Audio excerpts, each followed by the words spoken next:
Adam mengonfirmasikan kepada Allah dengan bertanya, menyampaikan. Qala, Rabb, alam takhluqni biyadik? Ya, Adam mengatakan, ya Allah, bukankah engkau yang mencipta aku dengan tanganmu, dengan kuasamu? Qala, bala. Kan? Kemudian Allah menjawab, ya. Qala, Adam kemudian mengonfirmasi lagi, bertanya lagi, Rabb, alam tanfakh fiyya min rahik? Ya Allah, bukankah rohku juga berasal darimu? Engkau yang meniupkannya sehingga aku menjadi hamba, ya kan, yang berkehidupan. Qala, Allah menjawab, bala, ya tentu saja Adam. Ya. Qala, Adam kemudian berkata lagi, Rabb, alam tuskinni jannatak? Ya Allah, bukankah engkau yang menempatkan aku dalam surgamu? Kan? Kemudian qala, Allah Subhanahu wa taala menjawab, bala, ya tentu saja. Ya, qala, kemudian Adam mengonfirmasi kembali, bertanya lagi, Rabb, ya Allah, alam tasbiq rahmatuk ghadabak? Ya Allah, bukankah rahmatmu senantiasa mendahului amarahmu? Masya Allah. Qala, Allah menjawab, bala, ya tentu saja. Qala, maka disinilah Adam mulai menyampaikan substansi permohonannya. Ini penting sekali untuk kita mendapatkan satu rasa tertinggi yang menuntun kita bagaimana cara memohon kepada Allah. Baik, maka Adam kemudian menyampaikan, Ara'ait in ana tubtu wa aslahtu, araji'i anta ilal jannah. Allahu Akbar. Ya Allah, bagaimanakah putusanmu, ya kan? Jika sungguh aku sekarang ingin memperbaiki diri, bertobat. In ana tubtu, jika aku benar-benar ingin bertobat, memperbaiki diri, kembali pada jalan kebaikan.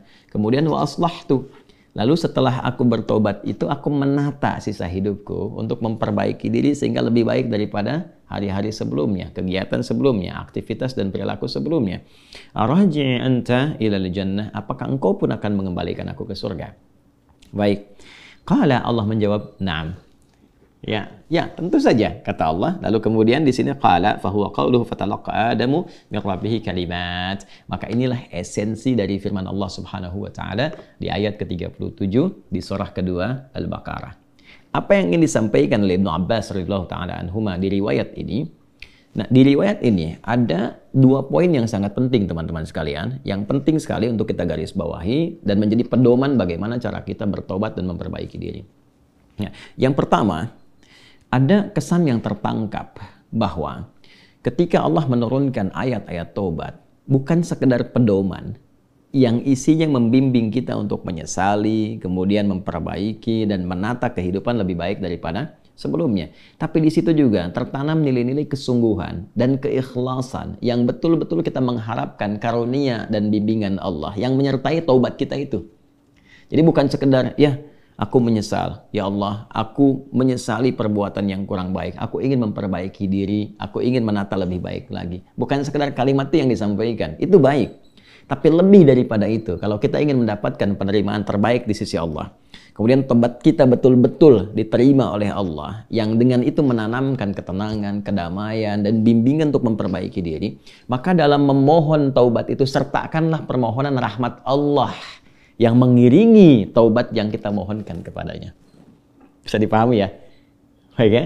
Ya, rasakan keinginan untuk memohon rahmat Allah. Ini diantara isyarat kalimat-kalimat tadi. Ya, sesungguhnya Adam tidak perlu mengkonfirmasi tentang pertanyaan-pertanyaan, ya Allah, bukankah engkau yang menciptakan aku? Ya Allah, bukankah engkau yang meniupkan rohmu juga kepadaku sehingga aku hidup saat ini? Bukankah engkau yang menempatkan aku di surga? Gitu kan? Dan sebagainya. Nah, kalimat-kalimat itu akan sering kita dapati begitu kita melihat ayat-ayat dalam Al-Quran tentang permohonan doa, baik itu terkait dengan doa biasa, apalagi terkait dengan permohonan taubat.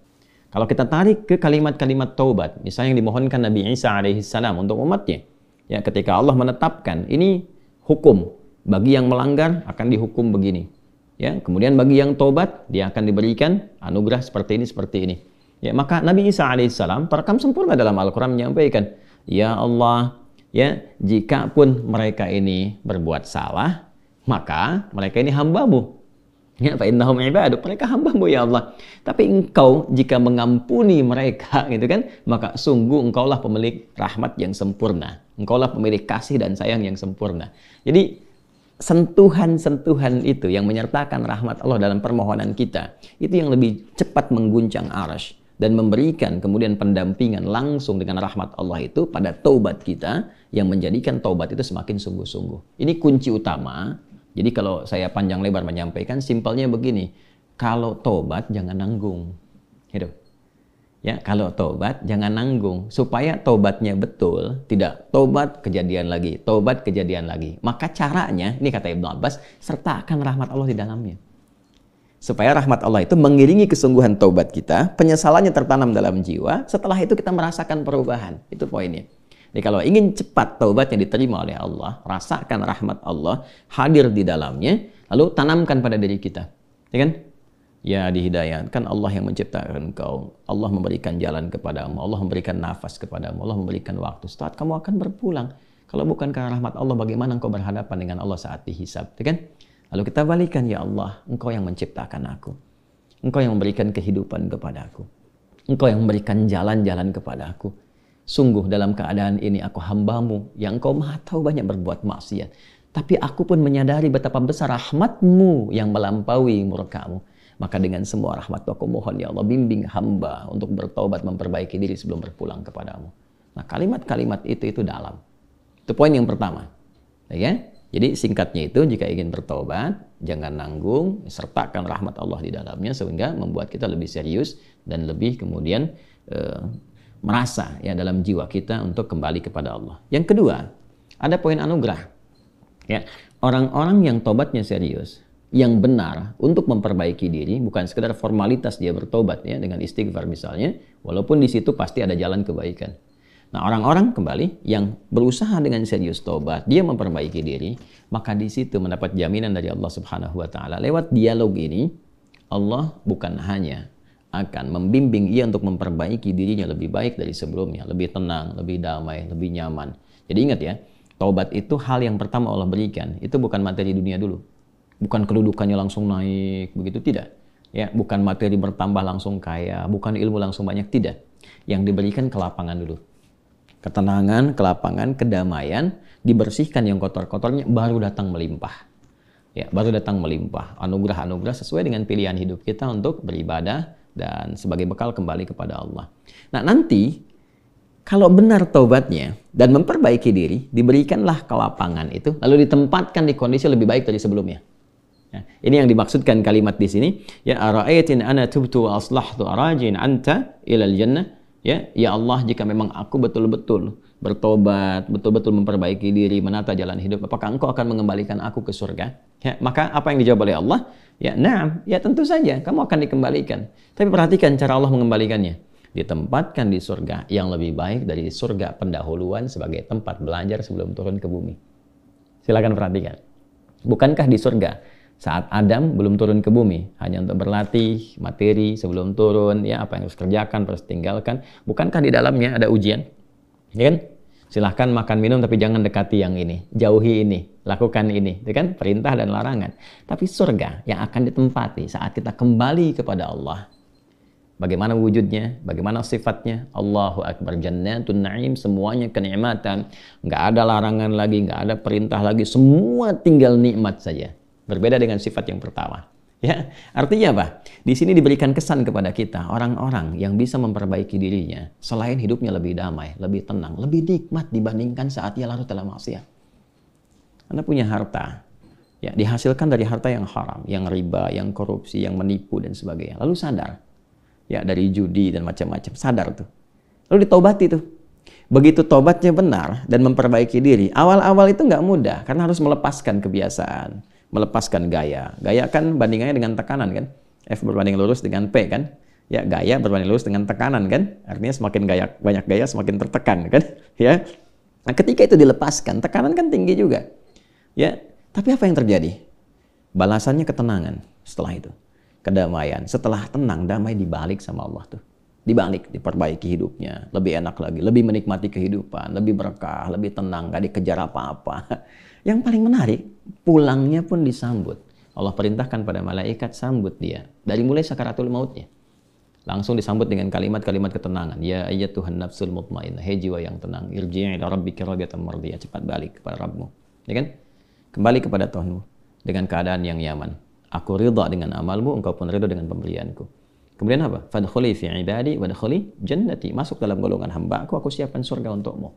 Nah, surga yang diinformasikan dalam sakaratul mautnya, aku siapkan surga untukmu. Itu lebih indah, lebih baik dari semua kemewahan yang pernah ia rasakan di dunia. Dan itu nggak ada bandingannya. Walaupun setetes. Walau setetes. Itu poinnya. Jadi, bertobat itu mesti punya motivasi. Ya, jadi kalau nggak ada motivasi, sulit kita melakukan itu. Motivasi terbaiknya adalah, nih, mau sampai kapan larut dalam maksiat? Bagaimana kalau sedang bermaksiat itu wafat? Ketika sudah menyadari itu, cepat perbaiki, cepat bertobat. Begitu tobat itu dilakukan dengan benar, janji Allah turun. Ya, selain dibimbing, diberikan ketenangan, kedamaian, dibalikin lagi, lebih nikmat dari sebelumnya. Lalu dibimbing mendapatkan sesuai dengan bekalnya. Kalau ilmu dikuatkan dia, supaya cari surga dengan ilmunya. Kalau kedudukan diatur, supaya tidak mendapatkan kedudukan dengan nyogok, dengan korupsi, kan? Dan macam-macam. Naik itu. Sesuai dengan maslahat dia. Dan kalaupun dapat harta dengan cara yang benar, nggak usah nipu, ya, nggak usah korupsi, nggak usah macam-macam gitu. Dapat dia, ditempatkan. Sampai dia jaga sampai wafat aja. Begitu meninggal, dapat yang terbaik. Lebih indah dari suasana yang dia dapatkan sebelumnya. Itu spiritnya. Ya, itu yang tadi saya katakan. Menjadikan Allah sangat mencintai orang yang selalu berusaha menata dirinya lebih baik. Bertobat terus, tobat lisan, tobat pandangan, tobat pendengaran, sampai tobat kaki. Sampai dia merasakan perubahan dari semua organ tubuhnya. Tobat mata, dia berlatih. Jangan dikira kalau tobat itu, fungsi mata itu akan selesai dengan memandang saja. Tidak. Tantangannya ada. Nah, nanti keberhasilan tobatnya itu diukur dengan ketika memandang yang tidak diinginkan oleh imannya, dia bisa elakkan pandangan. Itulah ghadul basar. Ya, telinga juga begitu. Kalau sudah nanti cukup bagus, terlatih dengan tobatnya, dia akan hanya gunakan refleks pendengaran untuk yang baik saja. Sampai ke ujung kaki. Demikian. Nah, itu kalau sudah ada ciri seperti itu, sikapnya berubah, ini tanda pertama bahwa tobatnya diterima oleh Allah Subhanahu wa Ta'ala.